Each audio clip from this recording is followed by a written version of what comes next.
আসসালামু আলাইকুম। এমন বাংলাদেশ তো আমরা চাই না।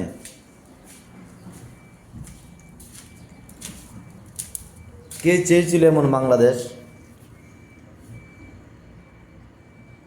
ওরা জাতি আজ লজ্জিত, ওরা জাতি আজ লজ্জিত। এই গুণ, হত্যা, দর্শন, চাঁদাবাজি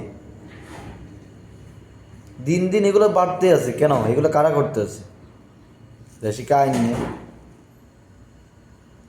দেশে তো ভাই আইন ঠিকই আছে, প্রয়োগে না নাই? কেন নাই? এদেশে আইন কি আজও কখনো প্রয়োগ হবে না?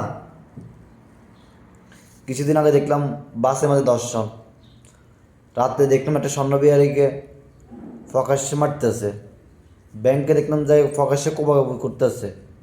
এগুলা কি?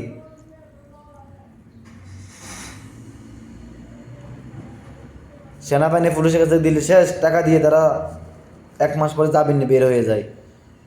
এটা কি আইন? বিদেশে তো এসব নাই। বিদেশে আইন যেমন আছে প্রয়োগের সাথে সাথেই আছে। আর বাংলাদেশে কেন প্রয়োগ নাই?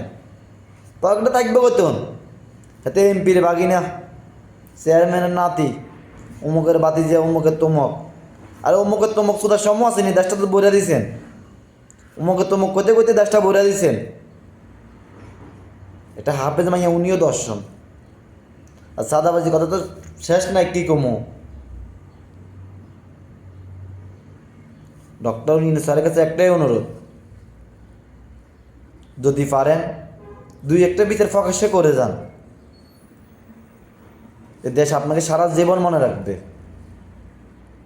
যাতে চুরি করছে তা হাত কাটে দেন প্রকাশ্যে, জনগণের সামনে বিচার করুন, হাত কেটে দেন।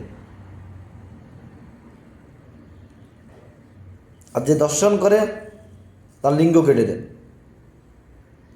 এ জাতি আপনাকে সারা জীবন মনে রাখবে। বলে আমাদের দেশের প্রধান একটা উপদেষ্টা ছিল, তার সময় বিচার পাইছি। দেশে এগুলো কী হইতেছে? প্রতিনিয়ত হইতেছে, কোনো প্রতিবাদ নাই।